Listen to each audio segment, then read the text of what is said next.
Matthew 24. And I want to just look at one verse, the 22nd verse. I want to describe it to you. And then I want to talk to you about why God would even spend 1/4 of this book talking about the future. What is the reason that we should study eschatology or prophecy? Here's the 22nd verse. I alluded to it last night. I want to describe it to you now. Jesus said this. And if you have a red letter edition of the Bible, how many of you have a red letter edition? Yeah. You know what's neat about the red letter edition? You can see the words of Christ. The neat thing is, it says in 2 Peter 1 that even the black letters are the words of Christ. Did you know that? It says the Spirit of Christ was in all the prophets, even the Old Testament ones. So you can even hear Christ's voice in the Old Testament. So it's okay if you have not a red letter Bible, because all of them should be read. Honestly, He inspired all of them, the Spirit of Christ, which was in the prophets. But the 22nd verse is Jesus talking out loud.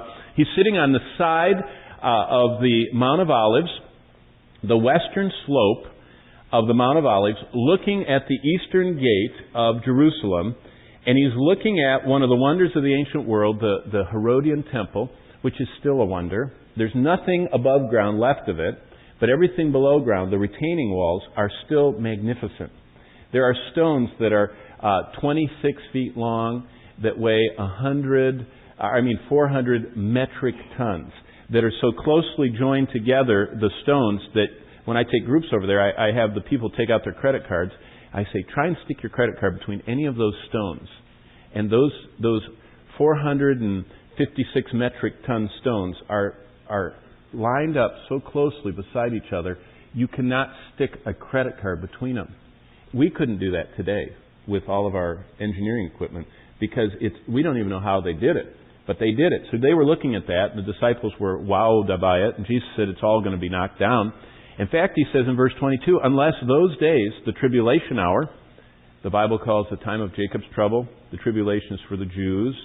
It's not for us. It says in 1 Thessalonians 5:9, God said, I have not appointed the church for wrath.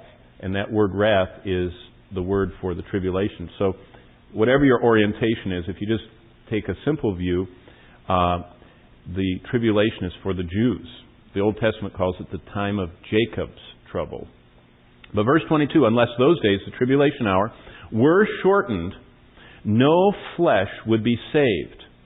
But for the elect's sake, by the way, elect, did you catch that word? That's the first time it's ever used in the New Testament. It's very significant in a prophetic time. And it's 3 times in this chapter alone. God is talking about those He has called. For those I've called, those days will be shortened. So there are going to be believers on the planet during the tribulation. I call Matthew 24 a tribulation survival guide.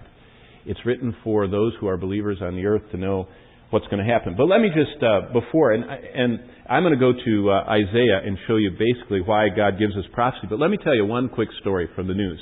Paul helped me this morning. He ran off the latest on China. How many have died in the earthquake? If you take the recent China quake and the recent cyclone, hurricane that swept across Burma or Myanmar and put together all the people and all the destruction of those events and doubled it, you have come up with what happened in the great tsunami of 2004. A couple 100,000 plus people died just like that. I don't know, 200,000. What's the population of Detroit these days? 600,000? I don't know. Lansing is what, 100,000? I don't know. I don't know in Michigan numbers, but just wherever you're from. Anybody know? Is there any 200,000 people city in Michigan? Saginaw. Okay. Imagine Saginaw instantly dying like that. Okay. Every person in Saginaw just gone in a click. That's what happened in this tsunami. How many people die in the tribulation? Now, if you read Revelation, the tribulation is described from Revelation 6 to 19. And chapter 6 kind of gives a thumbnail overview and parallels Matthew 24. If you want to do an interesting study, if you like to study the Bible, look at the parallels between Revelation 6 and Matthew 24. It's almost the same series of events, only, it's the red horse, black horse, green horse, all that stuff in Revelation. And here it's described in Matthew 24 as plagues and pestilences and death and disease and bad weather.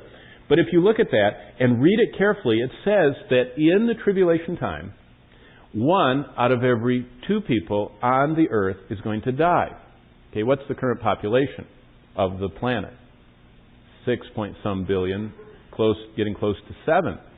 So that means 3.5 at the high side billion people are going to die. Do you know how many people that is? This is how many people it is.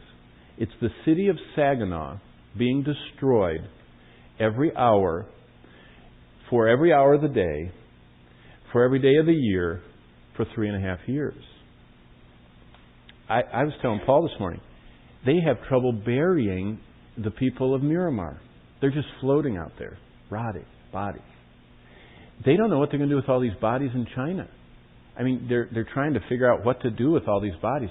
Can you imagine 200,000 people dying every hour of the day, 16 hours a day, just during the daylight hours? That's the only way you get to this number. 200,000 every hour of the day, 16 hours a day for 3.5 years. 200,000 bodies, 200,000 bodies, 200,000 bodies. That's how bad the tribulation is. After telling you all that, you say, why do we even care? Why would we study something that gruesome? Someone asked me that last night. They said, is it nice to talk about this in front of children? I thought, well, I'm not talking about it. God spent 1/4 of the Bible talking about it. Why does He tell us that? Turn with me now to Isaiah 41. And I'm going to real quickly, before lunch, give you, and if you've never done this before, and if it doesn't offend you, you ought to get out a pen and mark this in your Bible, because I'm giving you a reason why God says prophecy is in the Bible. So 1/4 of this book you're holding, just look at 1/4 of it. You can cut it this way.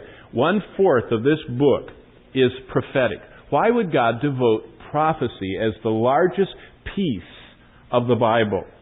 Why would He do that?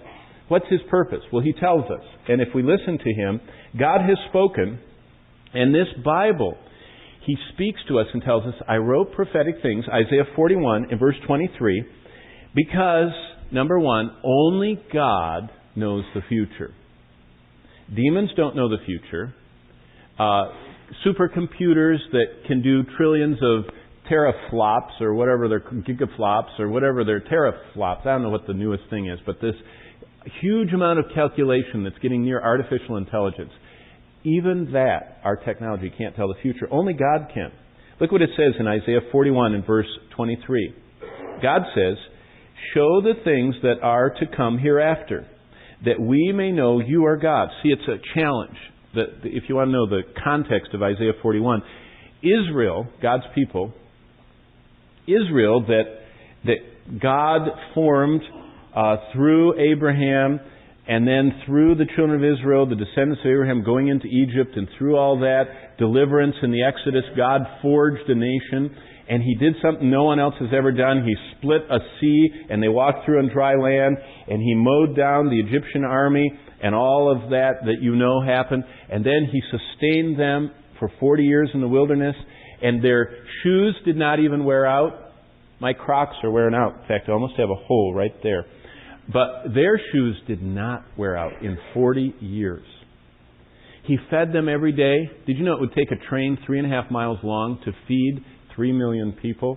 God sent a 3-mile-long train to the Sinai every day by way of manna that He fed them with. I mean, just the whole wilderness thing is a miracle. The water, that pillar of cloud and smoke. Did you know that the cloud shaded them because it gets to be about 127 degrees in the sunlight?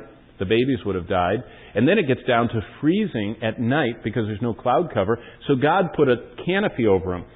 When you think about the Exodus and all that, that pillar of cloud and fire, it was shading them during the day, and at night it made this gigantic pillar of fire to give them lights and a little bit of warmth to break the freezing temperatures. God totally, you talk about a camping experience, you go with God and He gives you the food, He gives you the water, and He puts a canopy over you and has these heaters like you have at restaurants when it's cool and you sit under these heaters. That's what it was like.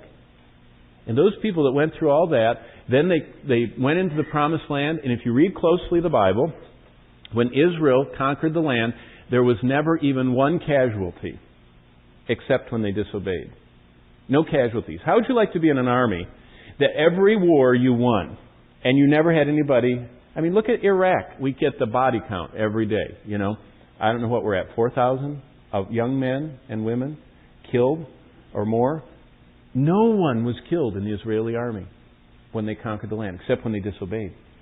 Can you imagine being with a God like that did everything? And I mean, he'd mow them down. The enemy, sometimes he'd drop hailstones on them, and sometimes he'd make them turn and kill themselves. And what a God. But Isaiah 41, they decided they didn't like him, and they started carving their own gods out of, like totem poles. Like the totem pole Paul talked about. They were making their own totem poles, and they were getting down and bowing and putting food at the foot of it and doing all kinds of bad stuff to the totem pole. And God says, you like your totem poles?